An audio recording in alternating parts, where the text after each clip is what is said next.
There's a book that was never meant for you to read. It wasn't written for publication. It wasn't meant to inspire millions. It was the private journal of the most powerful man in the world, writing to himself in the darkness of his tent while his empire crumbled around him. Marcus Aurelius ruled Rome at its peak. He commanded legions. He decided the fates of nations. He had wealth beyond measure and power beyond imagination. And he was miserable, not because he lacked anything external, but because he understood something that most people spend their entire lives avoiding, that all external things are temporary, fragile, and ultimately meaningless. So late at night, after making decisions that affected millions, after dealing with betrayal, war, plague, and political intrigue, he would write. Not proclamations, not speeches, just reminders to himself about how to stay sane in an insane world. These writings were never published in his lifetime. They were discovered after his death, raw and unedited. Personal notes from an emperor to himself about how to be human in impossible circumstances. We call them meditations. But that's not what he called them. He didn't give them a title. They were just his thoughts, his struggles, his attempts to make sense of a life that gave him everything except peace. And 2,000 years later, these private journals contain more wisdom about how to live than most philosophy books written specifically to teach people how to live. Today, you're going to discover what Marcus Aurelius wrote when no one was watching, the truths he needed to remind himself of daily, the practices that kept him sane when the world was falling apart. And by the end, you'll understand why a man who had everything still needed to write himself reminders about what actually matters. If you're here, you're not looking for surface-level motivation. You're looking for something real, something tested in the hardest circumstances imaginable. Subscribe if you're serious about this, because what you're about to learn comes from a man who faced pressures you and I can barely imagine. And if it worked for him, it'll work for you. Let's enter the mind of Marcus Aurelius, the emperor who didn't want to be emperor. Before we dive into his writings, you need to understand the man. Marcus Aurelius never wanted power. He was born into it, adopted by the emperor specifically to be groomed as a successor. Trained in philosophy from childhood, he wanted to be a philosopher, to study, to teach, to live quietly. Instead, he got an empire in crisis. When he took power in 161 AD, Rome was facing multiple existential threats. Wars on every border, plague that would eventually kill millions, economic collapse, political conspiracies, military rebellions, and he had to deal with all of it while maintaining the facade of the all-powerful emperor. But inside he was a man trying not to lose his mind. That's what makes his writings so powerful. They're not written from a place of peace and comfort. They're written from the trenches, from the front lines of chaos. He's not theorizing about how to handle difficulty. He's documenting how he's actually handling it in real time. In Book 2 of Meditations, he writes, "When you wake up in the morning, tell yourself, the people I deal with today will be meddling, ungrateful, arrogant, dishonest, jealous, and surly." This is the Emperor of Rome, the most powerful man alive, and he's waking up dreading the people he has to deal with. Sound familiar? But here's where it gets interesting. He doesn't stop there. He continues. "They are like this because they can't tell good from evil. But I have seen the beauty of good and the ugliness of evil, and have recognized that the wrongdoer has a nature related to my own." He's not naive. He knows people are difficult, but he's reminding himself not to hate them for it, because they're human, just like him, operating from ignorance, just like he sometimes does. This is the kind of wisdom you find throughout Meditations.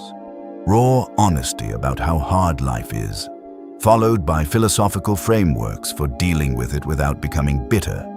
He's not pretending to be above it all. He's in it, struggling with it, and writing himself instructions for how to stay human in the middle of it. On the shortness of life, Marcus was obsessed with death, not in a morbid way, in a practical way. He reminded himself constantly that he would die, that everyone he loved would die, that everything he built would eventually turn to dust. Why?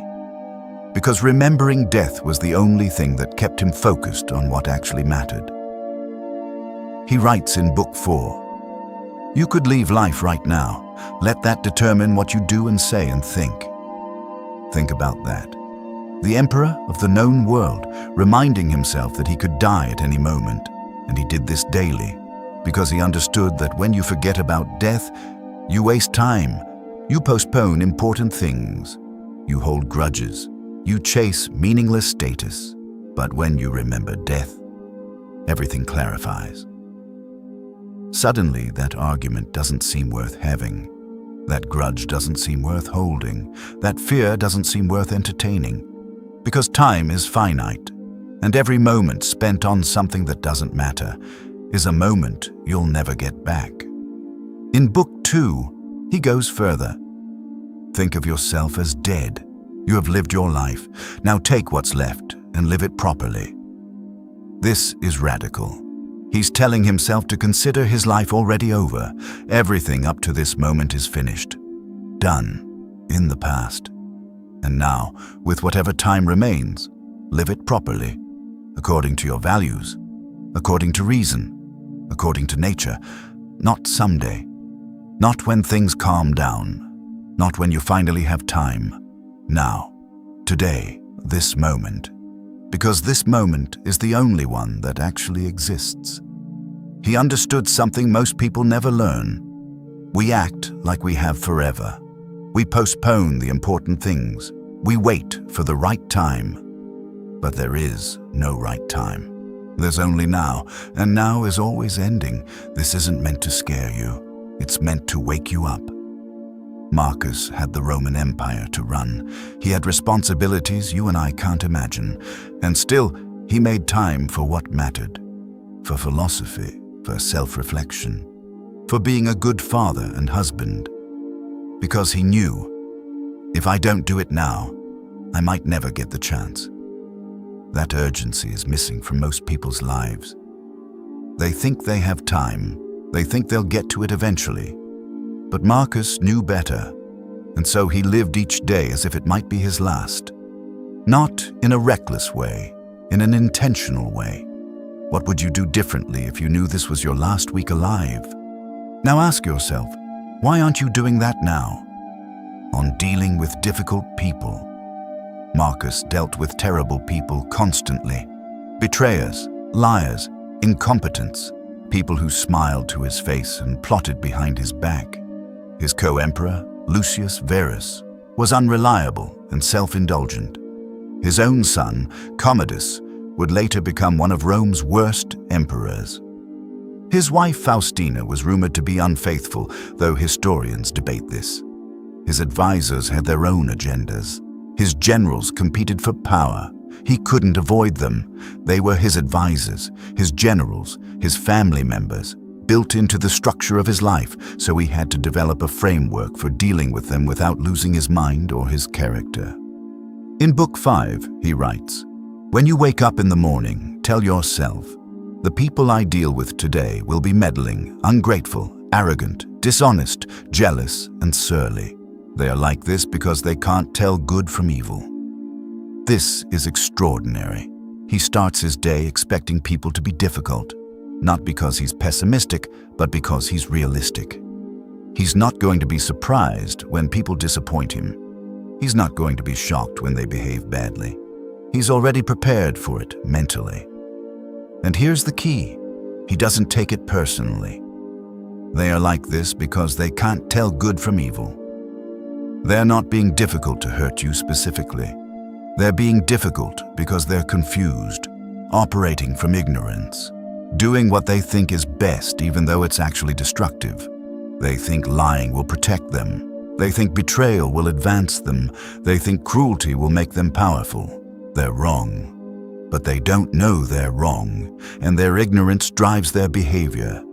Understanding this changes everything when you realize that people's bad behavior is usually about their own confusion, their own pain, their own limitations. You stop taking it personally. They're not your enemy in the cosmic sense. They're just lost, and lost people sometimes lash out. Sometimes they grab for things that don't belong to them. Sometimes they hurt others in their confusion. That doesn't make it okay, but it makes it comprehensible. And comprehension allows you to respond with clarity instead of reaction. But Marcus goes even further. In Book 6, the best revenge is not to be like your enemy. This is profound wisdom. When someone treats you poorly, your instinct is to match their energy, to fight back, to show them they can't treat you that way, to prove you're not weak. But Marcus is saying, that's exactly what they want. They want to drag you down to their level. They want you to become like them, because if you do, they've won. Not by beating you, but by transforming you into something lesser. The real victory is refusing to play that game. Someone lies to you. You stay honest. You don't lie back just to even the score. Someone betrays you. You stay loyal to your principles. You don't betray your values just because they betrayed you. Someone is cruel. You stay kind, not to them necessarily, but to yourself, to the world, to the people who deserve it. Not because they deserve your kindness, but because you deserve to be the kind of person who doesn't let others determine who you are. This is incredibly hard. Every instinct screams to fight back, to defend yourself, to hurt them like they hurt you, to show them, to make them pay. But Marcus knew that path only creates more suffering, more conflict, more chaos, and it changes you in the process. You become bitter, resentful, reactive. You lose yourself trying to punish them, and that's the real tragedy. The path of restraint, of maintaining your character regardless of how others behave. That's where real power lives. Because they can't touch you if you don't let them. They can't make you into something you're not unless you allow it. Their behavior is their responsibility. Your response is yours. In Book 11, he writes something that should be tattooed on everyone's mind. If someone is able to show me that what I think or do is not right, I will happily change, for I seek the truth, by which no one was ever truly harmed. Think about this. This is the emperor, the absolute ruler of the known world, admitting he might be wrong, actively welcoming correction, not defensively, not reluctantly, happily, because he cared more about being right than being seen as right, more about truth than about ego, more about growth than about appearing infallible. This is the opposite of how most people operate. Most people would rather be wrong and save face than admit error and grow. They'll defend obviously bad positions just because they've already committed to them publicly. They'll ignore good advice if it comes from someone they don't like. They'll reject valid criticism because it hurts their ego. But Marcus understood. Your ego is not your friend. It's the thing keeping you from learning, from improving, from seeing clearly. It whispers, you can't be wrong, you can't look weak, you can't admit you don't know. And if you listen to it, you stop growing, you become rigid, brittle, unable to adapt. So he practiced intellectual humility, even as emperor, especially as emperor, because the higher you rise, the fewer people will tell you the truth. Everyone has an agenda, everyone wants something from you, and if you're not actively seeking truth, you'll surround yourself with yes men and slowly lose touch with reality. This is the practice. Welcome criticism. Don't defend reflexively. Don't make excuses. Don't explain away every challenge to your thinking. Instead, pause. Ask yourself, is there truth in this? If yes, thank them and change. Immediately, without drama. If no, let it go. Don't argue. Don't convince them. Just note that you've considered it and move on. Either way, you grow. Because you grow when you're right by implementing truth, and you grow when you're wrong by correcting error. But you don't grow when you're defensive, when you're protecting your image instead of pursuing truth.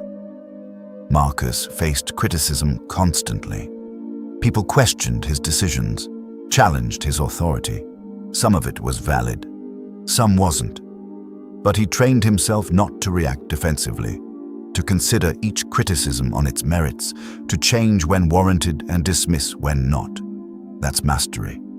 Not of others, but of yourself. On controlling your mind. The central theme of all Marcus's writings is this: you control your mind, or it controls you. He writes in Book 4, you have power over your mind, not outside events. Realize this, and you will find strength. This single sentence contains the entire philosophy. You can't control what happens. You can't control other people. You can't control the economy, the weather, whether you get sick, whether people like you. But you can control your mind, your thoughts, your interpretations, your responses. And that's enough. In fact, that's everything.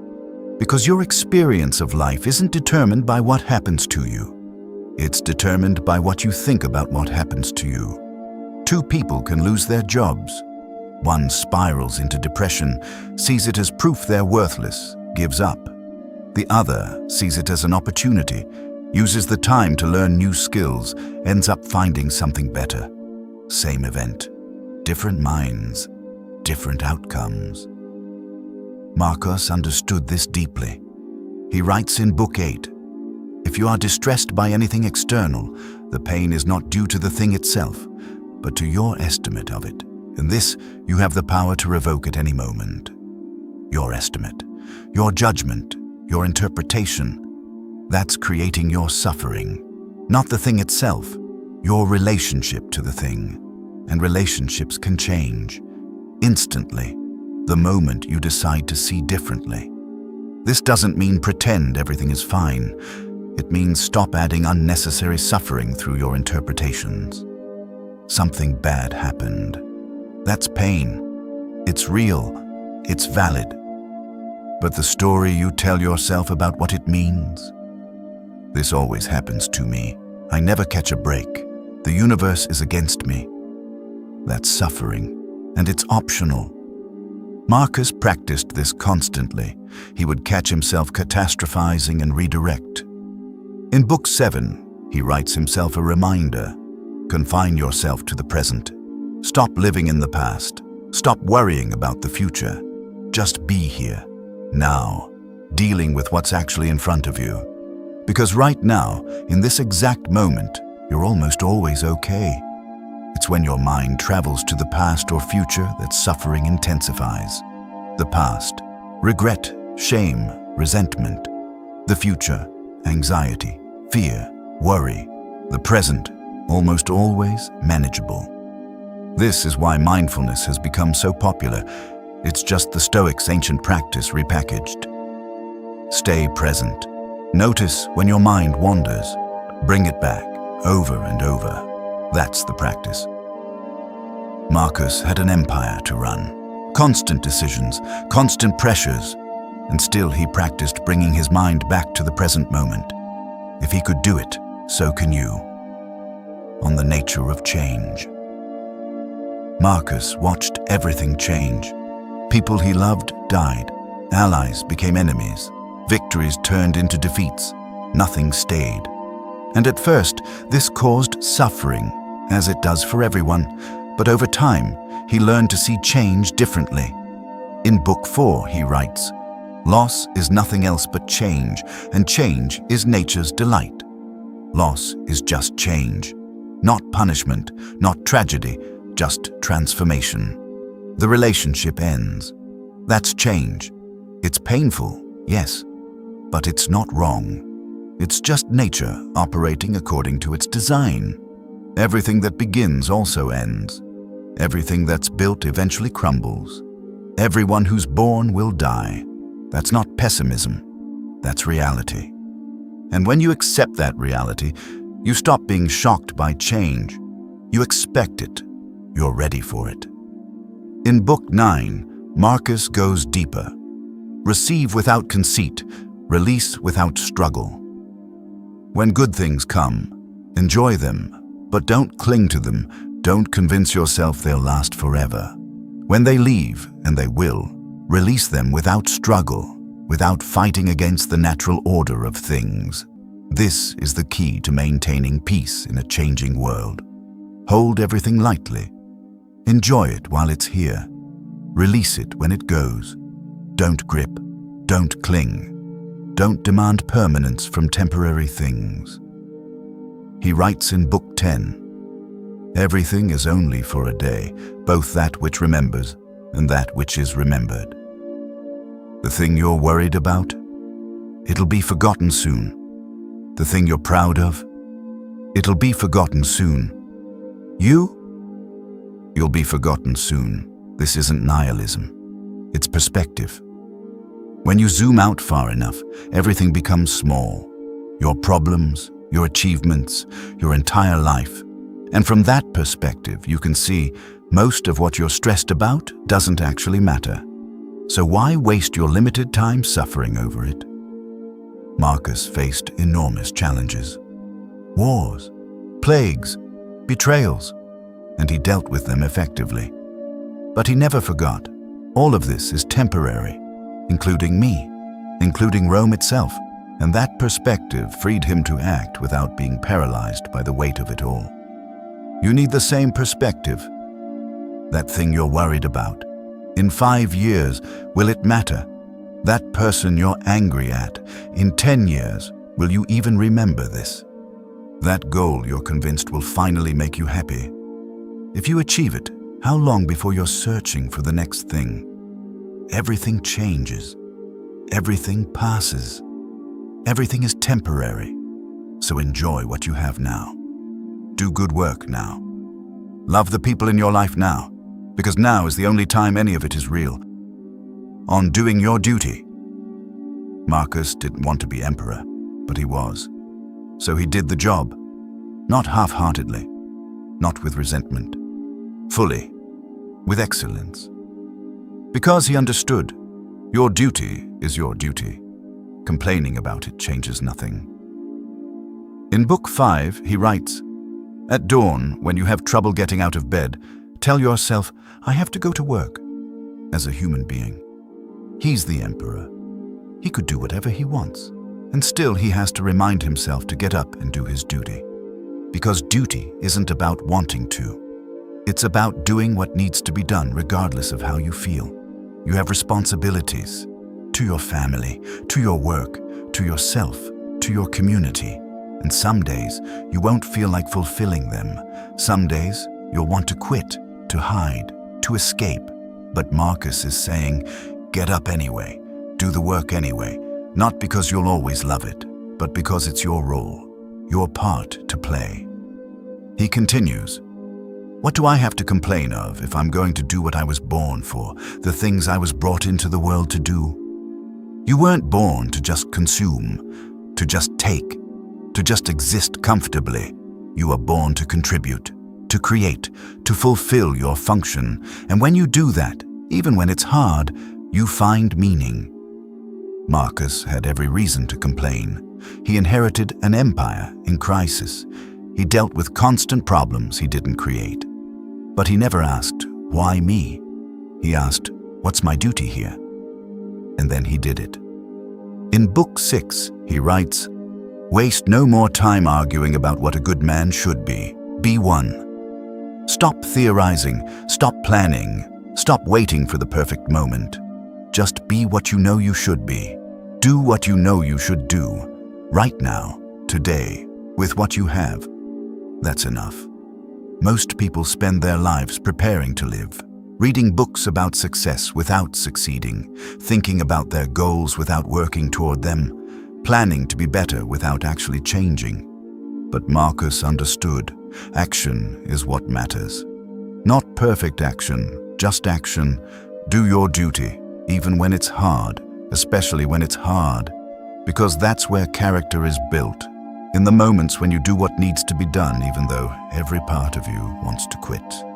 On Inner Peace, everything Marcus wrote was ultimately about one thing: maintaining inner peace in external chaos. He couldn't control the wars, the plague that killed millions, the betrayals from people he trusted, the political intrigue, the military rebellions on multiple borders. But he could control his response, his inner state, his peace of mind, and he knew that was enough. In fact, that was everything. In Book 4, he writes, "If you seek tranquility, do less. Not do nothing. Do less. Stop filling every moment with activity. Stop saying yes to everything. Stop trying to control what you can't control. Stop taking on responsibilities that aren't yours. Focus on what actually matters. What's essential, what's within your power, and let the rest go." He continues, "Do what's essential, what the nature of a social being requires, and as it requires. Do what's necessary, what aligns with your values, what serves your role, what you're actually responsible for. Everything else? Optional. Think about that." The Emperor of Rome, the man with infinite responsibilities, is telling himself to do less because he understood something most people miss. Most of your stress comes from things you don't actually need to do. Things you've taken on because you couldn't say no. Things you're doing to please others, or to avoid guilt, or to maintain some image you have of yourself. But none of it is truly necessary. You're not obligated to attend every event, to respond to every message, to have an opinion on every issue, to fix every problem, to please every person. Most of what fills your days is optional, and it's costing you your peace. Marcus had legitimate reasons to be busy. He had an empire to run, wars to manage, plagues to contain. And still, he's reminding himself, do less. Focus on what matters. Let go of the rest. What would your life look like if you only did what was truly necessary? If you cut out all the obligation, all the performance, all the unnecessary complexity? Most people are terrified to find out, because they've built their entire identity around being busy, around being needed, around being important. But Marcus is saying, that's not where peace lives. Peace lives in simplicity, in focus, in doing a few things well rather than many things poorly. In Book 12, Marcus writes, "Confine yourself to the present." This might be his most repeated instruction to himself. Throughout meditations, he returns to this again and again. Stop replaying the past. Stop rehearsing the future. Just be here. Now. Because here's what he understood. In this moment, right now, are you okay? Not generally, not theoretically. Right now, in this exact second, is there immediate danger? Is there something requiring your action right this second? Usually, no. Usually you're fine. You're breathing. You're safe. You're alive. The suffering is happening in your head, in your thoughts about the past or future. That thing you're anxious about, it's not happening now. It might never happen. And even if it does, you'll deal with it then, when it's actually present. That thing you're regretting, it's over. It's done. It exists only in your memory. And memory has no power except what you give it. But the present is almost always manageable. This is the practice of presence, and it's the key to peace. You can't change what happened yesterday. Replaying it doesn't help. It just keeps you stuck in a past that no longer exists. You can't control what happens tomorrow. Worrying about it doesn't prepare you. It just exhausts you and makes you less capable of handling whatever actually comes. But you can be fully here, now, responding to what is. And when you do that, peace becomes possible. Not because circumstances are perfect, but because you've stopped fighting with reality. You've stopped arguing with time. Marcus practiced this while making life and death decisions, while managing a collapsing empire, while dealing with personal tragedy after personal tragedy. And if he could find peace in those circumstances by confining himself to the present, you can find it in yours. But there's another dimension to this. Marcus also wrote about what we'd now call acceptance. In Book 8, he reminds himself, ask yourself at every moment, is this necessary? Is this thought necessary? Is this action necessary? Is this worry necessary? Is this conversation necessary? Most of the time, the answer is no. You're filling your mind with unnecessary thoughts, taking unnecessary actions, having unnecessary conversations that drain you and accomplish nothing. And each unnecessary thing steals energy from what is necessary. So practice this question. Is this necessary? Is it necessary to check your phone right now? Is it necessary to engage with that comment? Is it necessary to attend that event? Is it necessary to have an opinion on this? If no, let it go. Save your energy for what actually matters. Marcus ends meditations with this: you must stand up straight, not straightened. This is beautiful. Be yourself, fully, authentically, without pretense. Don't perform for others. Don't contort yourself to fit their expectations. Don't become what they want you to be.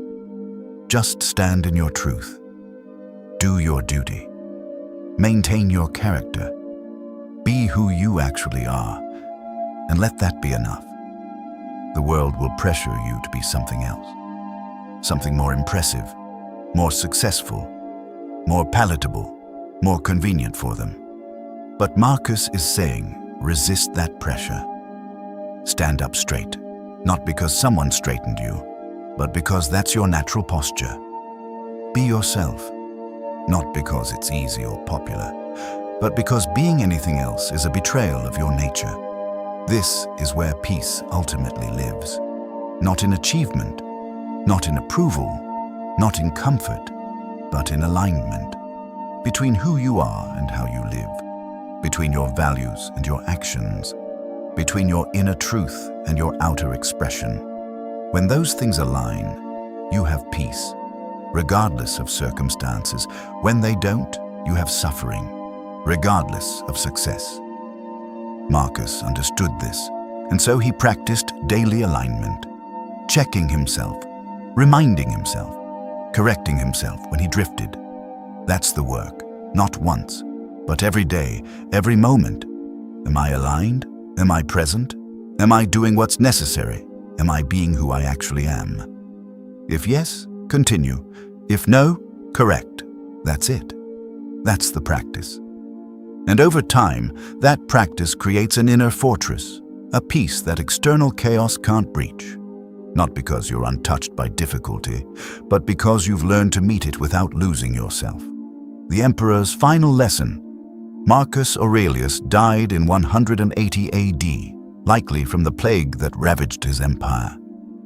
His last words, according to historical accounts, were, "Go to the rising sun, for I am setting." Even in death, he maintained his stoic composure, understanding that this too was part of nature, part of the cycle. He didn't rage against it, didn't beg for more time, just accepted that his time had come. And in doing so, he completed his life with the same philosophy he lived by. Everything is temporary, including me. And that's okay. His meditations were discovered after his death. These private journals he never meant to share became one of the most influential philosophical texts in history. Why? Because they're real. They're not written by someone claiming to have all the answers. They're written by someone struggling with the same things we all struggle with. How to stay sane in chaos, how to deal with difficult people, how to maintain integrity under pressure, how to find meaning in suffering, how to prepare for death, how to live well with the time you have. Marcus didn't write these as a teacher. He wrote them as a student, learning, practicing, failing, trying again. And that's what makes them so powerful. Because if the Emperor of Rome needed daily reminders about how to be a good person, about how to control his mind, about how to focus on what matters, then so do we. You've just spent time in the mind of one of the most powerful men who ever lived. And what did you find there? Not certainty, not arrogance, not the delusions of someone who thinks they have it all figured out. You found struggle, doubt, constant effort to maintain perspective and character. You found someone who had everything external and still knew that wasn't enough. That peace comes from within. That character is everything, that how you think determines how you live. Marcus Aurelius didn't have it easier than you. He had it harder, more pressure, more responsibility, more consequences for his decisions.